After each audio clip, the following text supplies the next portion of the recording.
Right, we are back. So I've been out for a bit. I've been having some equipment issues, trying a new software out. Hopefully this works. So UFC this weekend, we got Emmett versus Topuria. Pretty decent card. I mean, it's probably better than that UFC Vancouver card because that was so bad. Other than the Charles Oliveira, um, Beneil Dariush fight for name value, that card was just horrible. The main event on that was just brutal. I fell asleep, dude. But this weekend we got Topuria taking on Emmett. This is probably Topuria's biggest challenge, highest ranked guy he's fighting. They're trying to move this guy up right into a title shot, and he's for real. This guy's coming off huge wins, big finishes, heavy power, great jiu-jitsu game as well. And I think this is the first time I've seen Josh Emmett at such a huge underdog. I don't think he was this big of an underdog going into the Yair Rodriguez fight. So going into the Yair Rodriguez, I don't think he was that big of a dog. I think, if Ilya matches up against Yair Rodriguez, who's the favorite in that matchup? I'd be curious to see that um, Yair would be a favorite. I don't think he would. I think Ilya Topuria might be the favorite against Yair Rodriguez, even if they were to match up. But that's not the matchup. Matchup here, Emmett Topuria. Only way I see Emmett winning is, wrestling. He's got a great wrestling background. If he's able to take Topuria down, maybe stay in his guard and just land some ground and pound, grind out the decision. But 5 rounds, Topuria does have a great jiu-jitsu game. Heavy power, too. Thing is, I have seen Topuria get caught. His chin has been cracked. I've seen he got hurt really bad. He did land the takedown. But if he gets hurt against,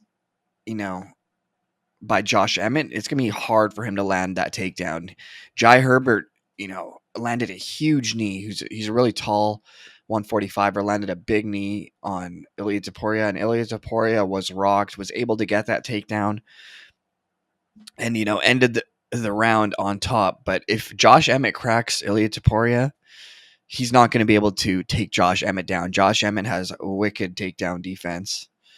So Ilya Topuria is the guy that they're really trying to push. After that Ryan Hall fight, once he knocked out Ryan Hall, they wanted to, shoot him off to the races. They tried to put him with Movsar Evloev, Charles Jourdain, Edson Barbosa. All those fights canceled, so they ended up going with Bryce Mitchell and Jai Herbert. But now this is, probably his toughest test in Josh Emmett. Josh Emmett's getting up there in age too. 38 years old. He was on a win streak. He lost to Yair Rodriguez. Yeah, I don't know. The thing is, before that Yair fight, Yair's for real, right? So before that, he beat Calvin Kattar, Dan Ige, Shane Burgos, beat Mirsad Bektik. Those are big wins over top flight competition. How does Ilya Topuria match up against Dan Ige or Calvin Kattar? I don't know. But Josh Emmett was able to get the win. Do I think Ilya Topuria is going to win this fight? I do. But do I think he should be minus 350 or minus 335? On my website, he's minus 350. That's a big favorite. So they're thinking Ilya is going to just steamroll Josh Emmett, which, he might do. 12 years younger, too. Jeez. Amanda Hebos, Macy Barber. I suck with female bets. Yeah, I like Macy Barber better than Hebos, but Hebos might be the better fighter. I'm gonna stay away from that one. All right, Cody Brundage taking on Cedric Dumas. Interesting. Cody Brundage, 8 wins, 4 losses. Not the greatest record, but he has fought some, top flight guys like Adolfo Vieira. Probably the best jiu-jitsu guy on paper in that division. Obviously, he did get choked out by Fluffy Hernandez.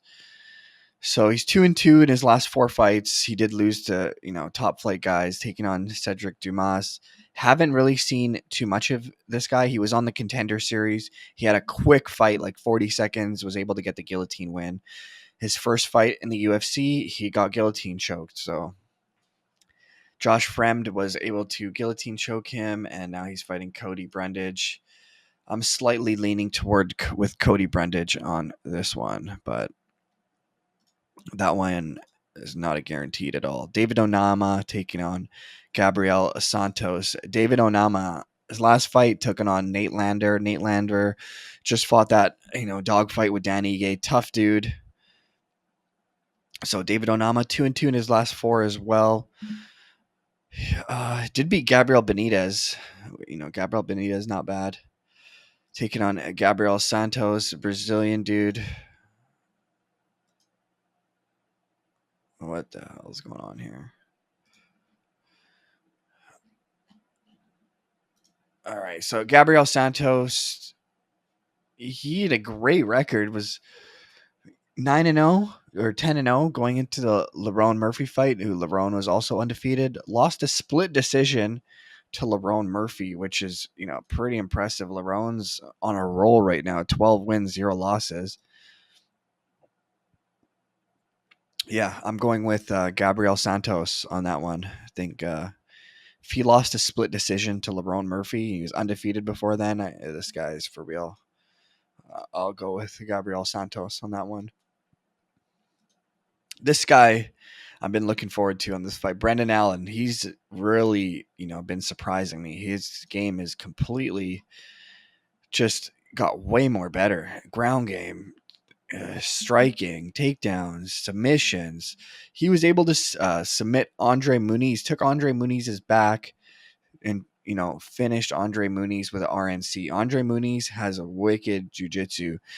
He's the guy who armbarred Eric Anders and inverted armbar Jacare Souza. So the fact that, he submitted Jacare and then Brendan Allen submitted him, that just shows you type of level ground game Brendan Allen's at. I mean, he had that not a great performance with Chris Curtis a couple years ago. But, since then, he's been on a roll. Lost, won 4 straight. And, that Jocko fight, he just completely dominated Christoph Jocko. And then, the Muniz fight was, super impressive. Now he's taking on Bruno Silva. Bruno Silva's for real, coming off a vicious knockout over Brad Tavares. But before that, he got guillotine choked by Gerald Meerschaert, which was not too impressive. But before that, Gerald Meerschaert fight, he had a war with Alex Pejera, who's for real. So the fact that he was able to go to the decision shows how tough he is. Great striker, tough chin. I don't see him getting knocked out by Brendan Allen, but I think if Brendan Allen takes him to the ground, he's going to be in a world of trouble. I mean, you got guillotine choked by Gerald Meerschaert. I think Brendan Allen is much better than Gerald Meerschaert. So I'm going Brendan Allen all day on this one. I just think bad matchup. Hopefully he gets the takedown.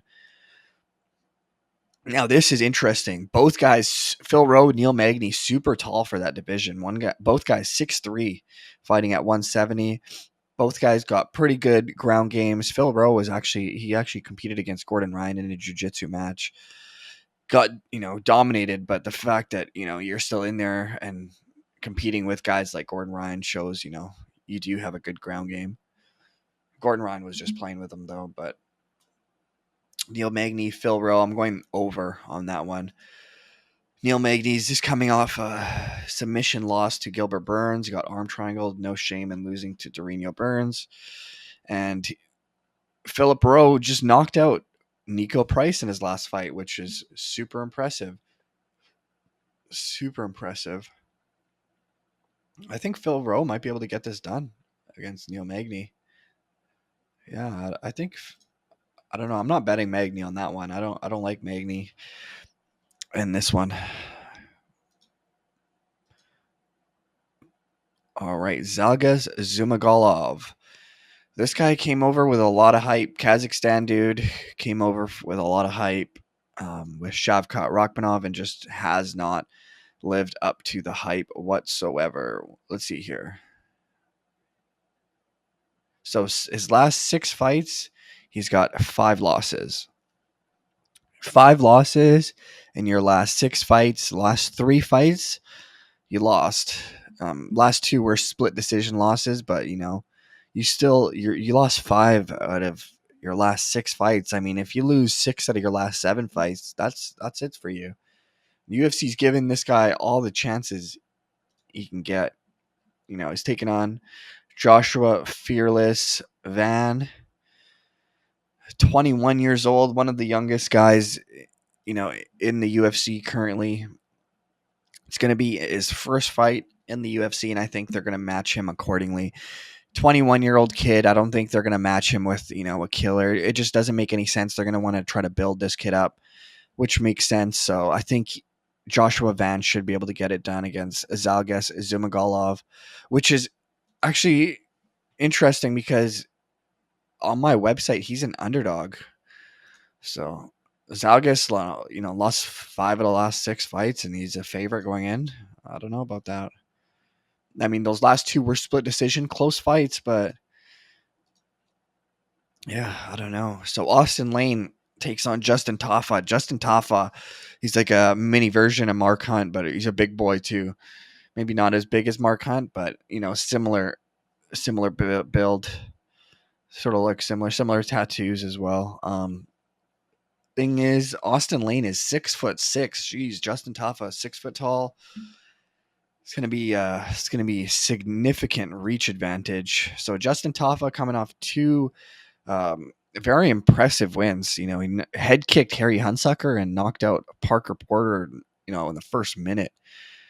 Super impressive. Taking on Austin Lane. Haven't really seen too much of this guy. I've seen his first fight on the Contender Series, so he hasn't fought in the UFC yet. He fought Richard Jacoby in the Contender Series. Just finished him in the first round, ground and pound. And he's on a roll, right? So he's going to be his toughest fight. He's got 6 wins in a row. Now he's taking on Justin Tafa. I really don't know how this one's gonna. This one could go either way. I'm slightly leaning towards Justin Tafa, the experience, but I don't know. The reach might make a significant difference. Austin Lane might be able to get it done. So heavyweights. I always tell you guys, stay away from the heavyweights. It can go either way. Randy Rude Boy Brown taking on Wellington Turman. Now, Randy Brown, great fighter. He's got some big wins over Chaos Williams and Cowboy Oliveira. He's beat Warley Alves and Brian Barbereno and guys like Mickey Gall. The guys he's losing to are pretty good guys. Bilal Muhammad, Vicente Luque beat him, and his last fight he happened to run into Jack Della Maddalena. And if you guys don't know Jack Della Maddalena, this guy's for real. Della Maddalena, he's on a pretty significant win streak. I think it's like 14 in a row. He lost his first 2 MMA fights, like ever, and then he started training pretty hard full time, changed everything, and he's on a roll. He's got heavy hands, great submission game. He hurt Randy Brown on the feet and was able to finish Randy Brown, but fortunately for Randy Brown, he's not fighting Jack Della Maddalena. He's fighting Wellington Turman, Brazilian dude. And Turman 2-2 in his last 4 fights. He lost to Bruno Silva, lost to Andre Protowski, but he was able to beat Sam Alvey by a split decision. Not too impressive. You're beating Sam Alvey's huge losing streak, and you only won a split decision, and you beat Misha Serkinov, which was actually pretty impressive. Armbarred Misha Serkinov. But Misha Serkinov, he's getting older, and he's not the same. Last fight, he lost to Andre Petrosky. Now he's taking on Randy Brown. I think Randy Brown is moving up in weight. I'll be curious to see because Randy Brown cuts a lot of weight to fight at 170. So I'm curious to see him moving up and seeing how that works. Or is Wellington? Yeah, yeah. I'm leaning with Randy Brown, but I'm not for minus 250. I don't think it's worth it because you haven't really seen how he's going to bounce back after that vicious loss to Jack Della Maddalena. All right, Mateus Ribisi on a roll. He had that one loss to Powell in 2014, and ever since then he has not lost. So he's been undefeated for almost 10 years, 9 years. Not really too active, but he's beat Magomedov, which was super impressive in 2020. So he's taking on Luik Radzhabov. This guy from Tajikistan, the Tajik Tank. Haven't really seen too much of him. He had one fight in the UFC, won a unanimous decision against Esteban Robovics, and yeah, I haven't really seen too much of these guys. Yeah, this one could go either way. I'll slightly lean towards Rebecca, but that fight, I haven't really seen too much of these guys, especially in the UFC. So it's hard to really tell. Be like, he's looking really good on the amateur scene, but now he's in the UFC fighting top flight guys. So, but look at this takedown average. You guys see here, takedown average. Rebecca at 4.15, which is pretty high, and then Radzhabov 11. Holy shoot, that's high for a takedown average. 11. Jeez, this guy must be a really good wrestler. Yeah, maybe I don't want to bet against this guy after seeing how many takedowns he's getting. Let's see here. Jamal Emmers taking on Jack Jenkins. Jamal Emmers, this guy actually, he's 2-2 in his last 4, but the guys he lost to were really good fighters. Had a split decision loss in 2020 to Giga Chikadze, who's like world champion level kickboxer, super high level. And he got caught in a heel hook to Pat Sabatini, and Pat Sabatini is the real deal. Let's see here. His last fight, he fought the 23-0 Hussein Askabov and literally just dominated Hussein Askabov, which is super impressive. Now he's taking on Jack Jenkins. I think he should be able to dominate Jack Jenkins. But Jack Jenkins himself, he's on a roll. 8 wins in a row. Last loss came in 2018, and 2017 is only 2 losses, and they were back to back ever since that. Since 2018, he's been on a roll. But he's only had one fight in the UFC on that Makhachev Volkanovski card, and he had one fight in the Contender Series, I believe. So not really too experienced. Jamal Emmers got a little more experience in there, and I think he's fought the better dudes. And coming off a win over Hussein Askabov, I think that's really going to give him the confidence he needs going into this fight. All right, your last fight on the card is this is the fight they're putting as their first card because they know this is going to be a guaranteed win, and they're going to try to hide this guy in the pre-prelims, because they know they're feeding him an easy win here. Tatsuro Taira, if he loses this fight, I'll be super shocked because he's really good. Only 23 years old. This is Japan's guy that they're going to try to push into the big spotlight pretty soon. So if you guys don't know, this guy's 8-0 as amateur. Came in and he's won 12 straight as a pro. He's on like a 20 fight win streak since his amateur days, and they have a common opponent. So both guys, Clayton Rodriguez and Tatsuro Taira, both fought CJ Vergara. So CJ Vergara, he did not finish. He won a split decision over Clayton Rodriguez. It was a close fight. He won a split decision over Clayton Rodriguez, and then he fought Tatsuro Taira and just got dominated, and he got armbarred in the second round. So you had he was able to beat Clayton Rodriguez, and now Tatsuro Taira is fighting Clayton Rodriguez. I know MMA math doesn't work and styles make fights, but I just think this is an easy style matchup for Tatsuro Taira. I think he's a better striker and he's better on the ground, and I think he should probably get this fight. I don't know if he's going to finish Clayton Rodriguez, but I think he's definitely going to dominate Clayton Rodriguez everywhere. And if you guys need to see my bet, I have made a 1 parlay so far. I parlayed Tatsuro Taira with Brendan Allen and your boy Ilya Topuria more than 2 times, almost 2.5 times your money. So pretty good return and pretty safe bets, I'd say. I think Tatsuro Taira and Topuria I'm pretty safe with. A little worried about that Brendan Allen fight, but hey, this is gambling. You got to risk it for the biscuit. If you want a reward, you got to risk sometimes. So sometimes you just got to bite down on the mouthpiece and fuck it. And yeah, this is gonna be a good card. Gonna be some good fights on it. Topuria, I think this guy should be able to get it done, but you never know. Josh Emmett's a gamer. If you guys need a place to bet, BetUS, promo code Iceman, and let's make some money. We're back. Out.